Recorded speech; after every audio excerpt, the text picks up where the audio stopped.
What's going on, y'all? I'm Braden Wuerch. I'm here to provide insane value to you guys every day to grow you personally and financially as well. Alright guys, so today I definitely have a different type of topic, but this is a very, very important topic. This is one of the most popular questions I get from people outside of the entrepreneur space, and that's why do I work so hard? And frankly, you know, how I cover this today pertains to exactly why we're entrepreneurs, why we want to do what we want to do, and why we want to work so hard. And this is a very important question because I see a lot of entrepreneurs essentially missing this and they're thinking the wrong way, and that's why you have some entrepreneurs that end up doing great things like Grant Cardone, Elon Musk, Jeff Bezos, great entrepreneurs, and then you have some entrepreneurs that it's essentially very short-lived, and it really comes down to these core basic things. So before we get into it, if you guys could go ahead and do me a big favor and smash that like button for me. Hit subscribe if you haven't already. I'm here for you guys every day. Leave a comment down below. What is your why? Why do you work so hard? Why do you want to be an entrepreneur? What is it that really motivates you? Is it the money? Is it the time freedom? What is it? I would love to hear back from you guys. All right, guys. So I actually had a conversation with my accountant on this, and he was bringing up about how people just don't understand the life of an entrepreneur. Essentially, especially when starting out, you know, the bigger and bigger, more successful you get as an entrepreneur, the more you're going to be able to outsource a lot of things. But what happens is, in the beginning as an entrepreneur, you are playing every single role. You're the marketer, you're the accountant, you're the finance guy. You're literally doing absolutely everything to start out when it's just you. And then, you know, you can build out and outsource these things later on as you become more successful. But the stress is always there. You know, when you're small, you're trying to do everything. That's why you're having to work, you know, these 16, 18-hour days. But then when the business grows, you have bigger and bigger problems, bigger stressors. And so this is why people on the outside, the people that aren't entrepreneurs, just don't get it. And this is why, you know, a lot of times I do argue the fact that entrepreneurship is something you're somewhat born with. I do think that it can be somewhat learned, and technically anybody could be an entrepreneur, but I do believe that the true entrepreneurs have something born innate with them that does make them different from the population. You know, this is where I've talked to you guys that when I was at the fire department, yes, my day-to-day job was stressful with, you know, having calls with trauma patients or, you know, actually going into a burning building. You know, the actual job itself had acute stress, but day-to-day, week-to-week, month-to-month, a lot less stressful than my time as an entrepreneur. With that being said, I'm happier and more fulfilled being an entrepreneur. It's something that, you know, is born within me, plus it's where I want to end up. So it really comes down to the phrase, short-term pain for long-term gain. Now, as an entrepreneur, the short-term pain is going to be a lot longer than what that phrase actually implied. So it really comes down to how much you're beat down if you really know your why, but then also there's a flip side that a lot of times people are just lazy. You know, some people just don't have that work ethic and don't know how to continually put in those 100-hour weeks and still keep pushing forward. And this is why you do have the Jeff Bezos types, the Grant Cardone types, and then you have the people that, you know, you have a short-lived entrepreneur lifespan. So the best way to illustrate this is to look at a typical American's life. So typical American's life, let's just say, you know, middle class, their stress level and their standard of living and their happiness is going to be right about here, and it's going to stay pretty even for the rest of their life. You know, they might get a few raises here and there. They're going to keep about the same level of stress. It's going to be pretty even kill their whole life. That's kind of the average lifestyle, you know, what an entrepreneur would refer to as somewhat of a mediocre life. Now, there's nothing wrong with that. It's just saying that, you know, that is kind of the average. Then you have the other people that they might have a lot of money, or they might, you know, they might just spend all the money they have. You know, take, for example, a lottery winner.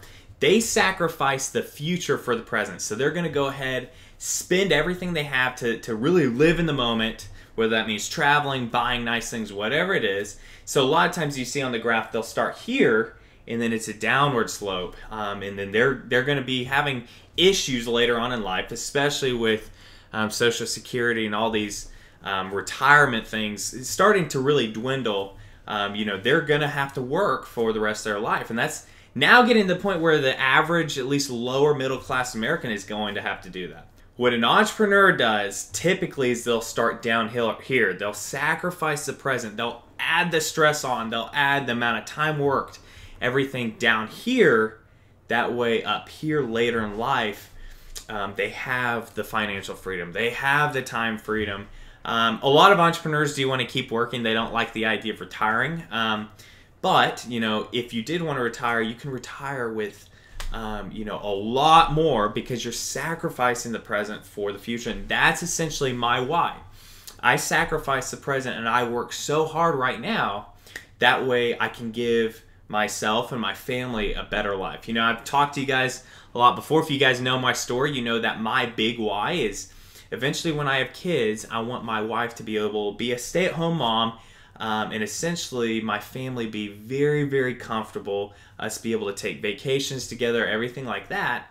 That is my big why. And then, you know, I absolutely love building businesses. I love creating businesses, scaling them up. But I love to work, guys. I love to work and actually build things up. And one of the big problems I'm seeing right now is essentially people are so money motivated that they're not even thinking with the CEO mindset. There's a difference, guys, between just being an entrepreneur and actually having a CEO mindset. If you want to be, essentially, if you want to have an empire, you want to have, you know, a big business, whatever type that is, you need a CEO mentality.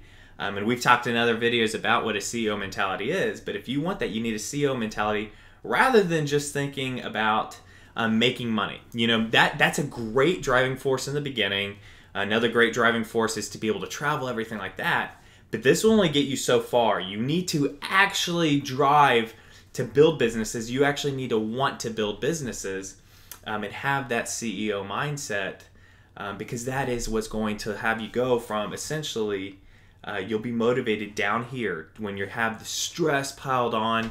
You're essentially sacrificing your present, not going out, not doing all these things your friends might be doing. You know, this is where I've heard some young entrepreneurs that are doing great things.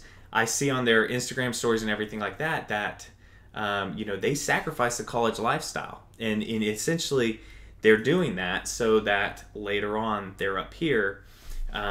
Rather than just focusing on making the money to go ahead and spend the money. That's a revolving wheel, guys, and it's a trap. You want to go ahead, sacrifice your present for the future. This isn't saying sacrifice your happiness. You need to still go ahead and enjoy the present time, enjoy what you're doing. And that's the thing, you know, I have people ask me all the time, you know, why are you working so hard? You can't be happy, all that. Guys, I'm very, very, very happy doing what I'm doing. I absolutely love what I'm doing. I'm not sacrificing my happiness. I have found my work-life balance. My work-life balance does have me working a lot, but I still do have balance with my health, with being able to work out, with my family, spending time with my wife, all of that. That's where you guys need to go ahead and figure out your balance. You know, this whole thing about work-life balance doesn't really fit in well with being an entrepreneur. Yes, you need to go ahead and have balance to where you're happy and you enjoy what you're doing. You don't want to go ahead and essentially beat yourself down for 20 years to where you are absolutely miserable trying to build something up because you most likely won't be able to build up the business you want to build up if you're not happy doing it. You look at Gary Vee. Gary Vee works his ass off, but he's happy while he's doing it. It's not like he's miserable working as much as he does. He's working so hard, but he's enjoying every minute of it. That's where you guys need to get. If you guys can get that way to where you can go ahead and decide to sacrifice your time to go ahead and build something, you'll end up here. Rather than having an average life, staying even keel, or even worse, going ahead and just making your money, spending it all, and then ending up down there. And frankly, that's where I'm seeing some entrepreneurs, in my opinion, making somewhat of a mistake because they're not setting themselves up for the future. All right, guys, I wanted to just kind of bring you this heart to heart. This is a question I get all the time. And you know, it's why I work so hard and why I see a lot of entrepreneurs work hard. You know, for some people, they just don't understand it, but it's sacrificing the present to have a better future. I would go ahead and have that hard time, build up the mental fortitude, build up everything that needs to be built up, and sacrifice you know, sacrifice the essentially the fun things, or at least what everybody else considers fun, you know, going out and partying all the time, everything like that. I'd sacrifice that way later on in life. Not only do, you know, have I built up something amazing for myself, but for my family, for potentially, you know, a lot of employees, to help their families, everything like that. It's you know, so much better if you can go ahead and sacrifice this to have a bigger long term. All right, guys, I hope you found some value in this. This is definitely a completely different type of video. It's a little bit of a rant, but it's definitely needed, in especially today's young entrepreneurial world. If you could, please go ahead and smash that like button for me. Hit subscribe if you haven't already. Leave a comment down below. What is your why? Why do you work so hard? Why do you do what you do? And if you don't work so hard, if you want the 4-hour work week, you know, what are your plans to go ahead and sustain that for 30, 40, 50 plus years? I would love to go ahead and connect with you guys. Keep grinding, y'all, and I'll see you in the next video.